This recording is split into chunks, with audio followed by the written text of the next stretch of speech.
Hypnos by H.P. Lovecraft. May the merciful gods, if indeed there be such, guard those hours when no power of the will, or drug that the cunning of man devises, can keep me from the chasm of sleep. Death is merciful, for there is no return therefrom. But with him who has come back out of the nethermost chambers of night, haggard and knowing, peace rests nevermore. Fool that I was to plunge with such unsanctioned frenzy into mysteries no man was meant to penetrate. Fool or god that he was, my only friend, who led me and went before me, and who in the end passed into terrors which may yet be mine. We met, I recall, in a railway station, where he was the center of a crowd of the vulgarly curious. He was unconscious, having fallen in a kind of convulsion which imparted to his slight black-clad body a strange rigidity. I think he was then approaching 40 years of age, for there were deep lines in the face, wan and hollow-cheeked, but oval and actually beautiful, and touches of gray in the thick waving hair and small, full beard, which had once been of the deepest raven black. His brow was white as the marble of Pentelicus, and of a height and breadth almost godlike. I said to myself, with all the ardor of a sculptor, that this man was a faun statue out of antique Hellas, dug from a temple's ruins, and brought somehow to life in our stifling age, only to feel the chill and pressure of devastating years. And when he opened his immense, sunken, and wildly luminous black eyes, I knew he would be thenceforth my only friend, the only friend of one who had never possessed a friend before, for I saw that such eyes must have looked fully upon the grandeur and the terror of realms beyond normal consciousness and reality, realms which I had cherished in fancy, but vainly sought. So as I drove the crowd away, I told him he must come home with me, and be my teacher and leader in unfathomed mysteries, and he assented without speaking a word. Afterward, I found that his voice was music, the music of deep viols and of crystalline spheres. We talked often in the night, and in the day, when I chiseled busts of him and carved miniature heads in ivory to immortalize his different expressions. Of our studies, it is impossible to speak, since they held so slight a connection with anything of the world as living men conceive it. They were of that vaster and more appalling universe of dim entity and consciousness, which lies deeper than matter, time, and space, and whose existence we suspect only in certain forms of sleep, those rare dreams beyond dreams which come never to common men, and but once or twice in the lifetime of imaginative men, the cosmos of our waking knowledge. Born from such an universe as a bubble is born from the pipe of a jester, touches it only as such a bubble may touch its sardonic source when sucked back by the jester's whim. Men of learning suspect it little, and ignore it mostly. Wise men have interpreted dreams, and the gods have laughed. One man with oriental eyes has said that all time and space are relative, and men have laughed. But even that man with oriental eyes has done no more than suspect.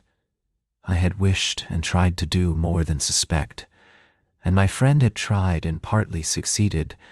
Then we both tried together, and with exotic drugs, courted terrible and forbidden dreams in the tower studio chamber of the old manor house in Hoary, Kent. Among the agonies of these after days is that chief of torments, inarticulateness. What I learned and saw in those hours of impious exploration can never be told, for want of symbols or suggestions in any language. I say this because from first to last our discoveries partook only of the nature of sensations. Sensations correlated with no impression which the nervous system of normal humanity is capable of receiving. They were sensations, yet within them lay unbelievable elements of time and space, things which, at bottom, possess no distinct and definite existence. Human utterance can best convey the general character of our experiences by calling them plungings or soarings.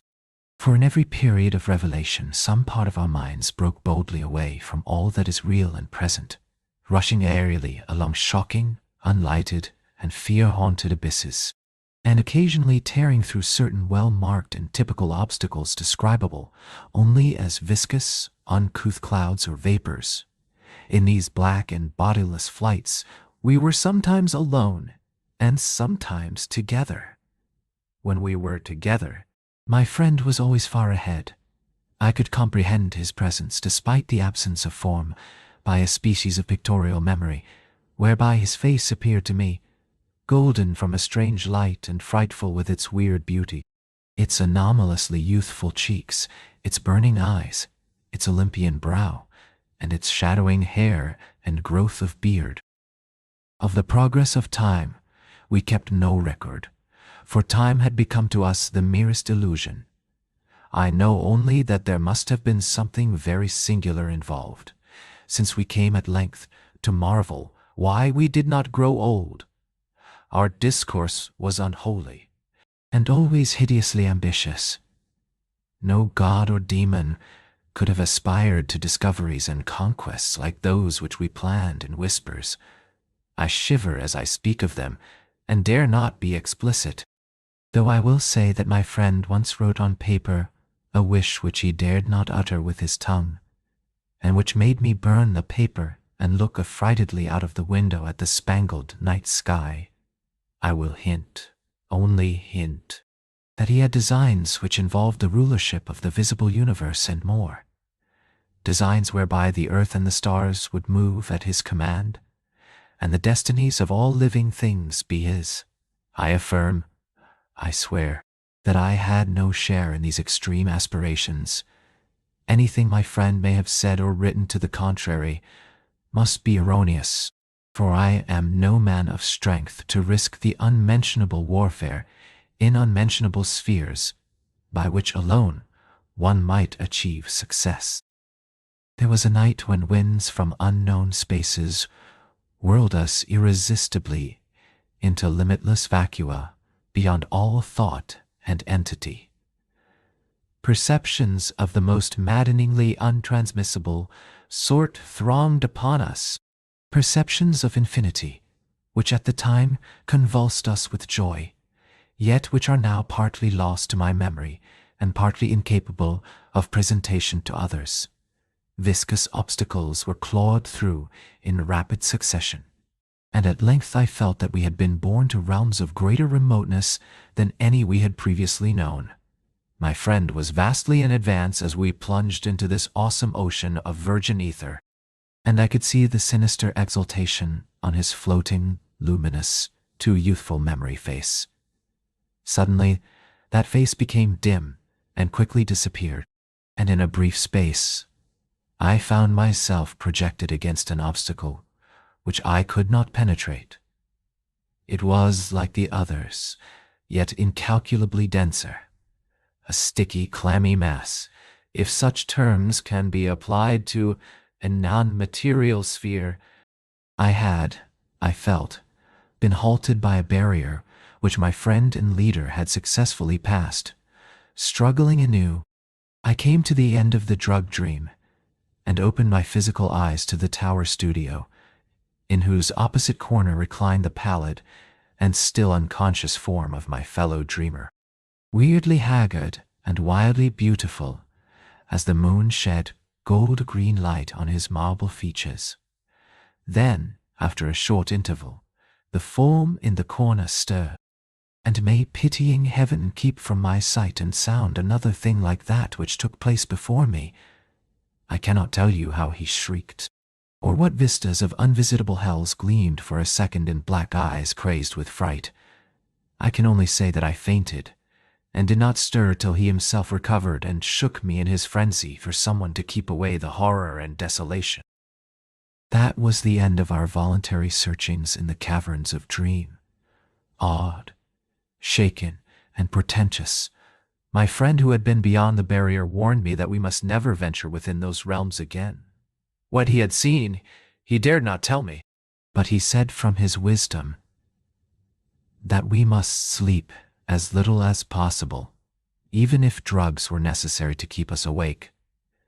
That he was right. I soon learned from the unutterable fear which engulfed me whenever consciousness lapsed. After each short and inevitable sleep, I seemed older, whilst my friend aged with a rapidity almost shocking. It is hideous to see wrinkles form and hair whiten almost before one's eyes. Our mode of life was now totally altered. His true name and origin never having passed his lips, my friend now became frantic in his fear of solitude. At night he would not be alone, nor would the company of a few persons calm him. His sole relief was obtained in revelry of the most general and boisterous sort, so that few assemblies of the young and the gay were unknown to us. Our appearance and age seemed to excite in most cases a ridicule which I keenly resented, but which my friend considered a lesser evil than solitude. Especially was he afraid to be out of doors alone when the stars were shining, and if forced to this condition, he would often glance furtively at the sky as if hunted by some monstrous thing therein. He did not always glance at the same place in the sky. It seemed to be a different place at different times. On spring evenings it would be low in the northeast. In the summer it would be nearly overhead. In the autumn it would be in the northwest. In winter it would be in the east. But mostly, if in the small hours of morning, midwinter evenings seemed least dreadful to him. Only after 2 years did I connect this fear with anything in particular. But then I began to see that he must be looking at a special spot on the celestial vault, whose position at different times corresponded to the direction of his glance, a spot roughly marked by the constellation Corona Borealis. We now had a studio in London, never separating, but never discussing the days when we had sought to plumb the mysteries of the unreal world. We were aged and weak from our drugs, dissipations, and nervous overstrain, and the thinning hair and beard of my friend had become snow white. Our freedom from long sleep was surprising, for seldom did we succumb more than an hour or two at a time to the shadow which had now grown so frightful a menace. Then came one January of fog and rain, when money ran low and drugs were hard to buy. My statues and ivory heads were all sold, and I had no means to purchase new materials, or energy to fashion them, even had I possessed them. We suffered terribly, and on a certain night my friend sank into a deep-breathing sleep from which I could not awaken him. I can recall the scene now. The desolate, pitch-black garret studio under the eaves, with the rain beating down, the ticking of the lone clock, the fancied ticking of our watches as they rested on the dressing table, the creaking of some swaying shutter in a remote part of the house, certain distant city noises muffled by fog and space, and worst of all the deep, steady, sinister breathing of my friend on the couch, a rhythmical breathing which seemed to measure moments of supernal fear and agony for his spirit as it wandered in spheres forbidden, unimagined, and hideously remote. The tension of my vigil became oppressive, and a wild train of trivial impressions and associations thronged through my almost unhinged mind. I heard a clock strike somewhere, not ours, for that was not a striking clock, and my morbid fancy found in this a new starting point for idle wanderings.